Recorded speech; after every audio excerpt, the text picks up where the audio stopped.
Survey ప్రకారం తమిళనాడు మొత్తం తమిళనాడులో మొత్తం 234 సీట్స్ ఉన్నాయి. ఇందులో magic figure 118. People's Pulse exit poll ప్రకారం తమిళనాడుకి సంబంధించి డిఎంకే ఇక్కడ అధికారంలో ఉంది 125 to 145.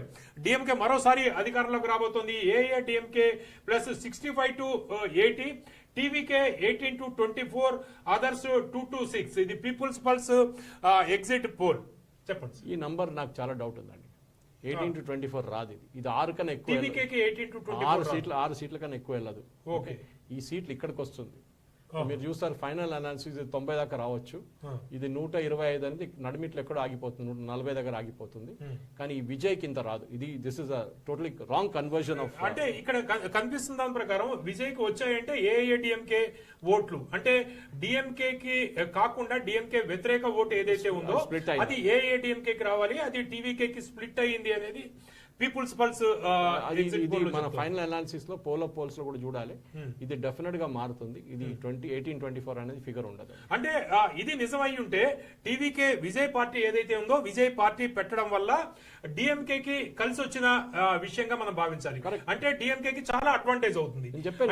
విజయ్ రావడం వల్ల డిఎంకే కి నష్టం జరుగుతుంది ఏదైతే అనుకున్నారో అది కాదు. డిఎంకే విజయ్ వల్ల డిఎంకే కి లాభం కలిగింది. కరెక్ట్. ఎందుకంటే స్పెషలీ డిఎంకేకి కమిటెడ్ కాడర్ ఉన్నారు తమిళనాడులో చాలా సంవత్సరాలు. కరుణానిధి గారిని దానికి ఉన్న అన్నాదురై గారి టైం నుంచి కమిటెడ్ కాడర్ ఉంది వాళ్ళకి.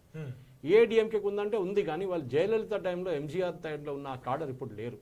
అది దాంట్లో కొంతమంది బహుశా నెక్స్ట్ ఆల్టర్నేటివ్ చూసి విజయ్ వైపు వెళ్ళి ఉంటారు. ఎస్పెషల్లీ యంగ్స్టర్స్, వాళ్ళ ఓట్లే విజయ్కి వెళ్ళి ఉంటుంది. కానీ 18 అయితే రాదు. నా అంచనా ప్రకారం 6 వస్తేనే చాలా ఎక్కువ. అంటే సురేష్ గారు చాలా మంది అనాలిసిస్ చేశారు. మనం కూడా మన ఇంటర్వ్యూలో మన పాడ్కాస్ట్ లో కూడా మాట్లాడాం. అయితే డిఎంకేకి ఓట్ బ్యాంక్ ఏదైతే ఉందో అంటే అది దళిత ఓటు కావచ్చు, దళిత క్రిస్టియన్ ఓట్లు, ముస్లిం ఓట్లు, లేకపోతే యూత్ జెన్జీ ఓట్స్, ఇవన్నీ కూడా విజయ్కి పడతాయి. దానివల్ల డిఎంకేకి నష్టం జరగచ్చు అనేది మనం అనుకున్నాం. అయితే ఇక్కడ కనిపిస్తున్న ఎగ్జిట్ పోల్ మాత్రం భిన్నంగా ఉంది. కరెక్ట్. అది నేను చెప్పాను చూడండి, ఇది 18 రాదు. ఇది 6 దగ్గర ఆగిపోతుంది. 6-8 ఉంటుంది, దానికన్నా ఎక్కువ రాదు. ఎందుకంటే అది మీరు పోల్స్ చూడొచ్చు 100% అది. ఎందుకంటే మీకు గెలవాలంటే మీకు 33% ఓట్లు రావాలి.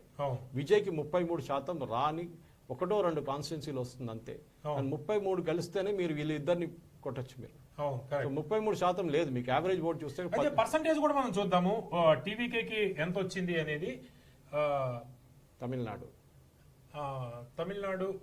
పర్సంటేజ్ ఇక్కడ ఉంది. తమిళనాడు ఓకే వచ్చేస్తుంది. ఓకే, ఇక్కడ పర్సెంటేజ్ టీవీకేకి 23%. మనం ఇతర ఎగ్జిట్ పోల్స్ చూస్తే కేవలం 14%, 8 to 14% దాకా చూపించారు. ఇక్కడ 23% చూపిస్తోంది పీపుల్స్ పల్స్. ఇది స్క్యూడ్. ఇది బహుశా కొంచెం నంబర్ ఎక్కువ తీసుకున్నారు వీళ్ళు. 23 రాదు. ఇది స్టాటిస్టికల్ ఇంపాసిబిలిటీ. ఇది ఎందుకంటే ఒక పార్టీ ఎప్పటి నుంచి ఉన్న పార్టీ ఏఐడిఎంకే అలయన్స్ కి 31, వీళ్ళకి 23 రాలేదు. అది ఇంపాసిబుల్. చాలా తేడా. చాలా దగ్గరగా ఉంది. మొత్తం ఈ 3 పార్టీలు దగ్గర కనిపిస్తుంది. 13 ఉంటుంది. 13, 14 కన్నా ఎక్కువ వెళ్ళదు ఇది పైకి. ఓకే, మెయిన్ గా. రైట్. ఓకే, ఇక వెస్ట్ బెంగాల్ వద్దాం.